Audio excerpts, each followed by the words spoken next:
Hello, my name is Alexis King, and welcome to Akron in Action, a City of Akron series where we take you behind the scenes of your local city government. Today, I have with me Downtown Operations Manager Chris Griffith and President of Downtown Akron Partnership, Kimberly Beckett. Do you guys want to take a second to introduce yourselves? Yes, thank you for having me. My name is Chris Griffith. I am the Downtown Operations Manager for the City of Akron, and one of my main duties encompasses Lock 3, so I get to manage that.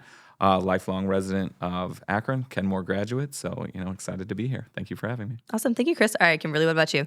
Kimberly Beckett, President, Downtown Akron Partnership. I've been with the organization for 18 years, and I've been in Akron just as long. So happy to be here and talk about all the great things we have going on in downtown Akron. Awesome. Thank you both for being here. This episode is all about downtown. So per usual, we like to start this episode off with a fun question for our guests.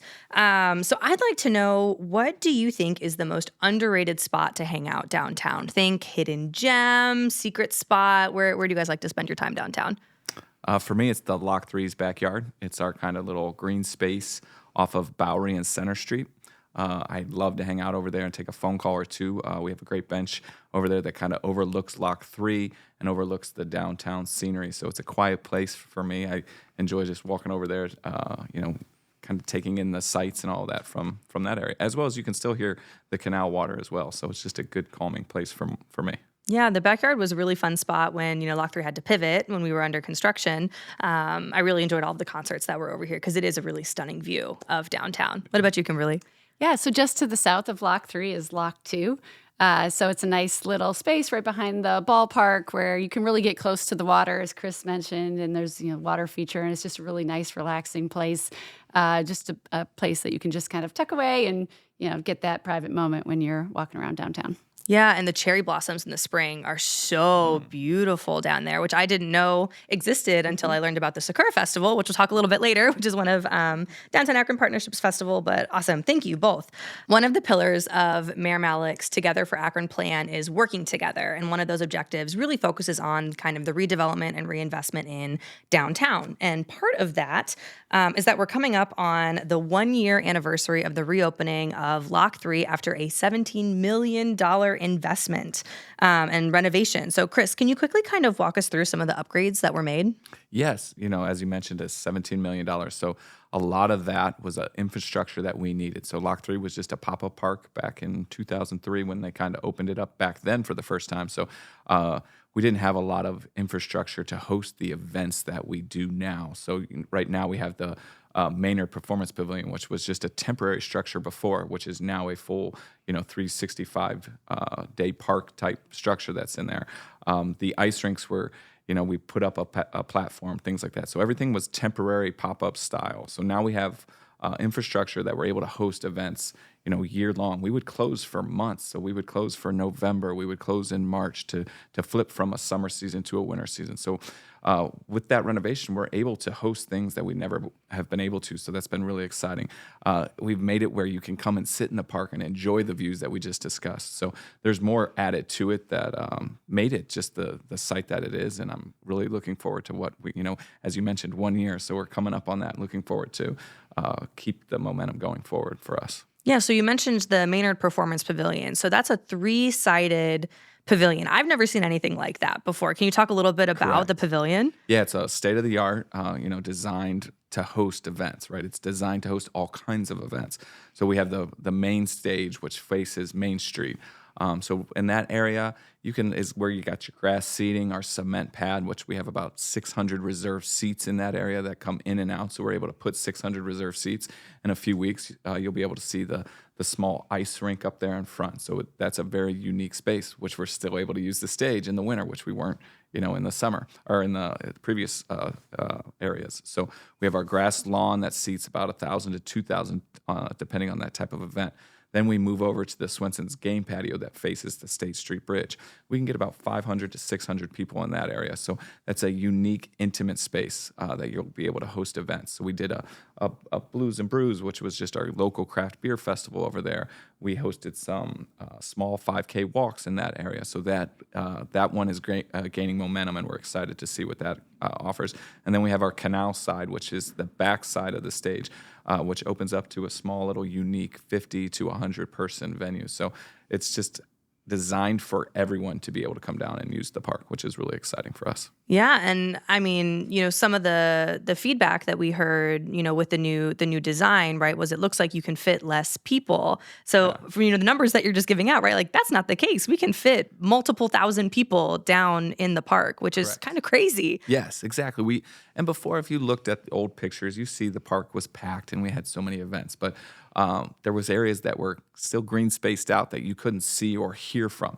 Now we're utilizing the whole venue, the whole area, so you can sit and hear from pretty much anywhere.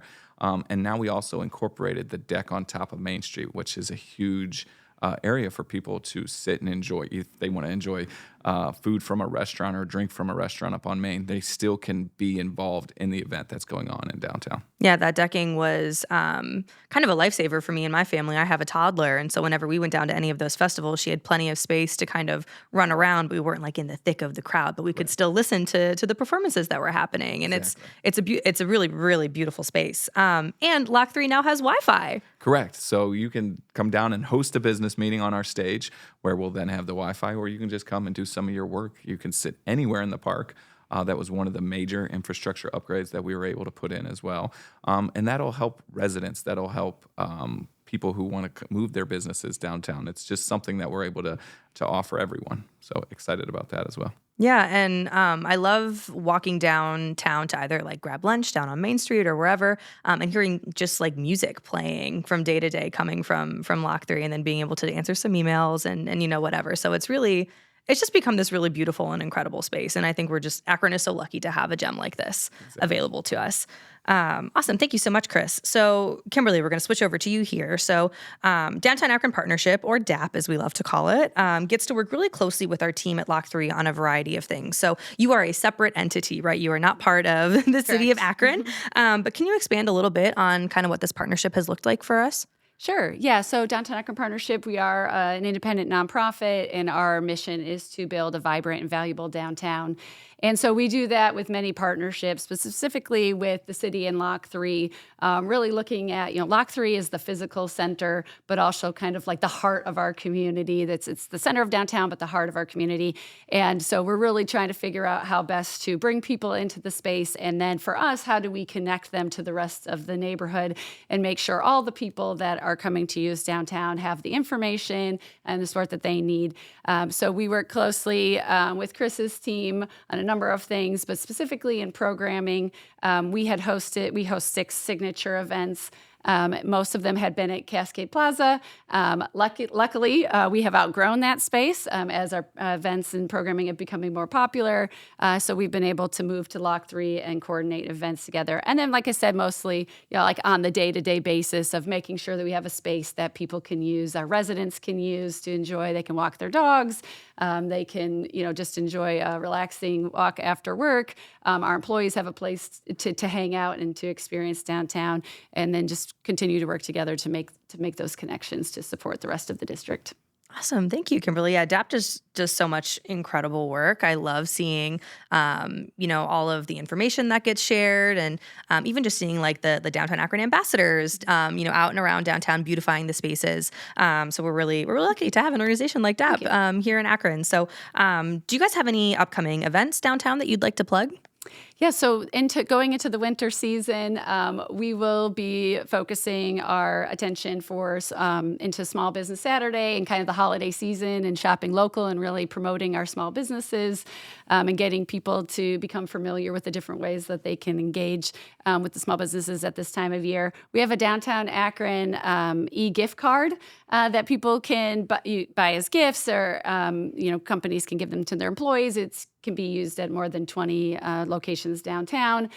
So we'll be moving into that. We will be announcing a new winter event in January. More details to come on that. And then going into next year's programming, we have our round of signature events: Lunar New Year in February, the Downtown Akron Sakura Festival in April, Juneteenth in June, Latin Fest in September, Fall Fest in October, and then our Smells Like Snow Coffee Fest, which will be next November. Awesome. I cannot wait to learn more about this winter event. I will be keeping my eyes peeled for that for sure. My next question is more for Chris, but Kimberly, please feel free to chime in. Do we have any data on what kind of impact the redevelopment of Lock 3 has had? We're coming up on our year, like we had stated, and we have just been gathering some numbers and data. So we will be putting out a couple surveys and things as well for residents and visitors to take as well. But our early estimate is that Block 3 has put back into the community $10 million in investments and into economic development from that. So it's something we're excited about to see. And again, if you think about that, that's only a small chunk of, because we didn't open a full year yet. So we're excited to see what those numbers bring. We're meeting regularly with DAP and other entities downtown to see how we can continually grow that. Our attendance for the summer was over 100,000 for just kind of the Lock 3 events. That doesn't count the big festivals or some of DAP's events that Kimberly had mentioned. So we're excited to see. We're learning, we're gathering data to see what else we can gather to show the community, and we want to listen to the community to see what they want. So the ultimate goal is to have events based on what our residents want, but we also want Lock 3 and downtown to become what's known as a regional destination. So that's our ultimate goal, and we're learning every day about who attended and what they attended. So we hope to keep growing that and sharing those numbers shortly. Yeah, that's awesome. I just want to reiterate, $10 million. That's crazy. Like my brain can't even quantify $10 million, Like that's a huge economic impact to downtown specifically. Yes. And that's just in this last year. Correct. So we're excited to see what that future holds and keep growing that. So we're more than halfway to reinvesting into what we, put into the facility. Yeah, that's awesome. I'm like mind blown. I can't even like picture $10 million, So to see that economic impact again, and it's when we say this past year, like the year's not even over yet. We're not even at the full 1 year anniversary. That's correct. Yeah. So that's coming up, and we're excited to see what the winter season kicks us off and keep growing downtown in general for everyone. The hope is that it keeps growing, that maybe next time we do this, it's 20 million or something along those lines. So we want that number to keep going. We want visits to keep increasing, and we want residents to increase downtown as well. I think that supports this idea of our arts, culture, and entertainment is economic development. They're not two different things. So having high quality public spaces with high quality programming and high quality experiences really does bring economic activity to our community, and that's important. So as you both have mentioned, there have been some really awesome events that have happened in this past year. Do either of you have any particular event or moment that really stands out for you? For me, was that ribbon cutting last November. We had so many people come back downtown to see Lock 3. We had our night parade. We had a beautiful night weather-wise, which is always tough in November in Ohio. Yep. So we were really excited about that, because that led into something for me that was very unique, which was exciting to plan, was our drone show. So we were the first to host a drone show in Northeast Ohio. I thought it was very unique. I thought it was a great way to kick off Lock 3. And so when we have events like that, those are always memorable to me. But it is always hard to pick and choose. But we have so many great events that we've mentioned here, and so many more to come. But the drone show to me was top notch, and it took a lot of work from all of us. So we were excited to see it go off with beautiful weather in November as well. Yeah, that was really cool. I had never seen a drone show before. I had never had any sort of like concept of what a drone show was, and it was really awesome. I got like misty eyed, and it was just like this is so cool. Totally agree. That was a really cool moment. Yeah, it's gonna be for me. That'll be one of the lifetime checks that we've done. That events wise. Awesome. Thanks, Chris. What about you, Kimberly? You mentioned earlier the Downtown Akron Sakura Festival. This is one of my favorites. Just this idea of celebrating community and celebrating new birth and springtime, and being able to experience our natural assets that really make our community unique. So the towpath and the cherry trees along the towpath, these are just important parts of our experience here in Akron, and just allows us to come together and just do something fun. And the cherry trees that are so unpredictable. So when it actually works out, it's just like a work of art. Yeah. And you guys have a ton of people who come from outside of Akron for that festival too. So understanding the cultural importance of the festival, and just this, as we kind of see, as Chris mentioned, like how do we become a regional, destination, and seeing that there are unique things that we have here that people would like to come and experience, and how we really, can play into that and have great experiences for our local community, but also for the region as well. Yeah, forget DC. We'll make Akron the new destination for cherry trees. Right. For me, it also is that kickoff to spring. So for me, I'm like, oh, warm weather after the long winters. Yeah. So, like that's true. personal bias on my end. Yeah, for sure. I think for me, it was really cool to see the Akron Marathon Finishers Festival return back to Lock 3 this year. So I ran the half, and so getting to kind of come around that last curve at the Rubber Worker, to go up Main Street, to see everybody on Main Street, and then to see this finisher festival in Lock 3 in downtown. It's just such a joyous occasion, and it was really cool to be able to have that in kind of this heart of our downtown. Yeah. And everybody gets to celebrate there at the end. It's just, it's another great check for us down at Lock 3 as workers that we get to see and be a part of that. Yeah, that's a good point. You guys really get a front row seat to a lot of these really, really cool, like joyous moments. Yes, exactly. So that's, it's such a unique place to work, and I'm just lucky that we're allowed to be there and host these things. Yeah, what a gift. Yes. Yeah. Cool. So zooming out and taking a 3,000-foot view, kind of at what's going on with the redevelopment of downtown Akron as a whole. Kimberly, what are some of the things that you're really looking forward to next for downtown? Sure. Yeah. So we've obviously seen a lot of changes downtown over the last, 5 to 7 years. COVID obviously changed a lot of things in the neighborhood. However, I think one of the coolest things that we've really seen is like the changing dynamic of downtown. So downtown growing as a residential neighborhood, and the different ways that different users use the neighborhood is very interesting. So as we see, we had about 1,800 residents in about 2018, and we've grown to about 3,000 residents, and our goal is to hit 5,000 residents by 2029. And so we have developments, in place and goals set for that, but really kind of seeing that, dynamic change has been exciting, and seeing the different ways that people are using the neighborhood.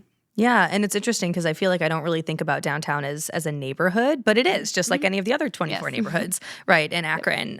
So kind of in that same vein, so the city, in partnership with several other organizations, helped create a brand new Downtown Akron Development Corporation. What does that mean, and kind of what is some of their main goals? Yeah, so the Development Corporation is really focused on real estate. So the real estate side of downtown development. So how to focus on capital stacks and moving residential projects forward. How to attract a convention center adjacent hotel, which is in the downtown vision plan. And then also the real estate pieces around attracting, building out retail space and attracting new retail to support all of our residents, employees, and visitors. So really looking at that development side and adding capacity there to bring in new developers and new development is a key part of moving downtown forward and accomplishing those goals. As a resident or a business owner, like what does that look like in practice for me? Sure. Yeah. So the focused attention on development really helps us to understand like how to bring in more dollar investment. So how do we get our spaces renovated? The Development Corp just recently launched a business improvement grant program, which, the improvements of the spaces then help us attract more businesses. So there's more employees downtown, attracting that retail that really serves the neighborhood. So providing the spaces so people that come to events that they have opportunities to then spend more time, go on to restaurants, go on for things for people to do. So building that like real estate infrastructure, in addition to what we currently have, but helping to accelerate that is an important piece of that like long-term development. Gotcha. So it's kind of just like adding a little bit of like liveliness in a way. Yeah, kind of, once you get people down there, then all of that will follow, which is really exciting. Awesome. Thank you so much. So if somebody wanted to follow along with what's going on with the Downtown Akron Development Corporation, how could they do that? Sure. Yeah, we currently have their information on our website, which is downtownakron.com. The Development Corp is very new, so they're still developing some of those communications pieces, but general information's on our website. And then all other information about events and programs, downtown businesses, maps, all that can also be found on our website, downtownakron.com. Awesome. I use downtownakron.com all the time to find where to park. The parking directory is so helpful. Yes. Yeah, so huge plug for the parking directory. It is it is really, really helpful. So Chris, the Welcome Santa Parade has become a really fun tradition for the city. It's happening again, coming up soon. Can you give us some details for that? Yes, November 28th. The parade will step off from Main Street, Cedar and Main at 6 p.m. It'll head down to Lock 3 and finish right in front of Lock 3 about University and Main. hopefully then everybody will come back down into Lock 3 and we'll celebrate that. So it's bringing back that nighttime parade. It'll be the 4th year that we're a nighttime parade, so we're really excited about that. We're hoping that all of Main Street is really glowing and bright and lit up that night as well. So then once the parade ends, we'll bring everybody down to Lock 3. We'll have a little bit of a ceremony, about a 10, 15-minute ceremony down in the park. We'll light up the tree. We'll light up the park. We'll have people ice skating. So we're really excited for that. There'll be food vendors, coffee, hot chocolate, all the good stuff for a nice, probably 40-degree brisk night. But we're really hopeful that it's a beautiful night that will end with a sponsored fireworks show from Downtown Akron Partnership. So we're really, again, working together. So excited that we have that partnership. So we'll light up the sky there at the end with a good fireworks show. Yeah, we're going to manifest. It's going to be beautiful weather. Yes. Absolutely beautiful weather. Cross fingers, toes, everything else. Yes. So you mentioned a little bit. So this is kind of like the kickoff of the winter season at Lock 3. Exactly. So this, this will be the jump forward that gets the ice skating and everything open. So we'll be open right after that. We'll stay open till 11 p.m. that night, and then we get into our regular rink hours. So Wednesdays and Thursdays, we're open 11 to 9. Friday, Saturday, 11 to 11, and Sunday, 11 to 6. And we have a jam-packed schedule that we're excited to release this year. But again, ice skating's back. The ice bumper cars are back. We have Evelyn's Cafe down at Lock 3 now. So we're really excited about that. The Akron Children's Museum. There's just so much to talk about, but it's all on our website at lock3live.com, or you can go to Kimberly's website as well. Yeah, and we'll make sure to include some of that stuff in the episode description as well. Awesome. I love the winter season in Akron. I'm wearing my Archie the Snowman t-shirt. Big Archie fan here, so I'm really excited for the Welcome Santa parade and just to kick off kind of the holiday season. I saw, downtown Akron Partnership already has some of the lights up, which is crazy because I still can't believe that it's November. But yeah, I'm really excited for this holiday season. So thank you both so much for chit-chatting with me today. And thank you so much for listening to another episode of Akron in Action. Please make sure you like, subscribe, give us a review, and we will see you next time. Hey Akron, this is Mayor Shamus Malik. Thanks for tuning into our Akron in Action podcast. Each month, we're taking you behind the scenes with our city government and hearing from folks who are doing amazing work to move our city forward. So hope you can tune in each month, and thank you so much for following us along this journey.